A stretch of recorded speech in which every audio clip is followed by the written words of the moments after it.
ഭരണപരിഷ്കാര commission chairman സ്ഥാനത്ത് ചൊല്ലി UDF-ൽ തർക്കം. നമസ്കാരം. ഈ ദിവസത്തെ ഏറ്റവും പ്രധാനപ്പെട്ട വാർത്താ വിശേഷങ്ങളുമായി ജനേകം ടോപ്പ് 10 ന്യൂസിലേക്ക് സ്വാഗതം. UDF യോഗം ചേരാനിരിക്കെ ഭരണപരിഷ്കാര കമ്മീഷൻ ചെയർമാൻ സ്ഥാനത്ത് ചൊല്ലി UDF-ൽ തർക്കം മുറുകുന്നു. MK മുനീറിനായി മുസ്ലിം ലീഗും PJ ജോസഫിനായി കേരള കോൺഗ്രസുമാണ് രംഗത്തുള്ളത്.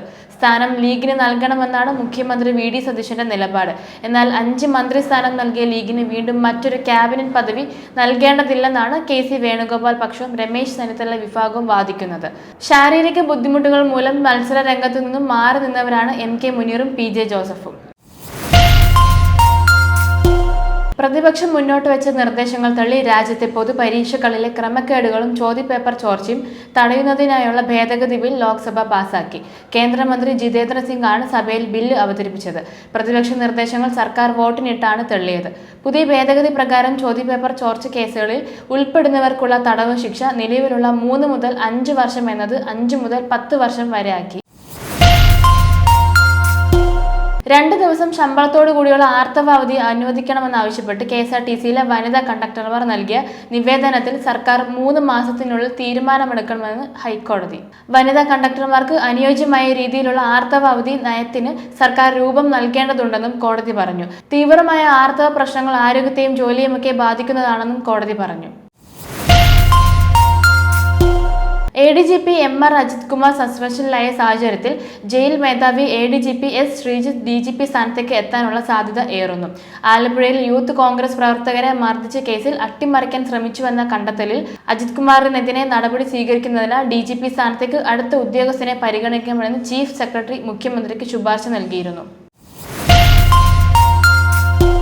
തെക്കു പടിഞ്ഞാറൻ ജപ്പാനിലെ ക്യുഷു മേഖലയിലുണ്ടായ ശക്തമായ ഭൂചലനത്തിൽ കുറഞ്ഞത് 13 പേർ കൊല്ലപ്പെടുകയും നിരവധി പേർക്ക് പരിക്കേൽക്കുകയും ചെയ്തു. ചൊവ്വാഴ്ച പ്രാദേശിക സമയം വൈകുന്നേരം 4:27 റിക്ടർ സ്കെയിലിൽ 7.1 തീവ്രത രേഖപ്പെടുത്തിയ ഭൂചലനം അനുഭവപ്പെട്ടത്.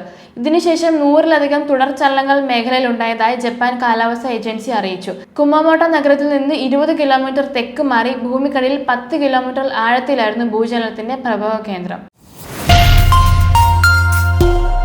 വിദ്യാർത്ഥി പ്രക്ഷോഭങ്ങൾക്ക് നേതൃത്വം നൽകിയ SFI നേതാവും JNU മുൻ യൂണിയൻ പ്രസിഡന്റുമായ ഐഷി ഘോഷിനെ ഉടൻ അറസ്റ്റ് ചെയ്യാനുള്ള ഡൽഹി പോലീസിന്റെ നീക്കങ്ങൾക്ക് തിരിച്ചടി. ഐഷിക്കെതിരെ പുറപ്പെടുവിച്ച അറസ്റ്റ് വാറന്റ് പട്യാല ഹൗസ് കോടതി താൽക്കാലികമായി സ്റ്റേ ചെയ്തു.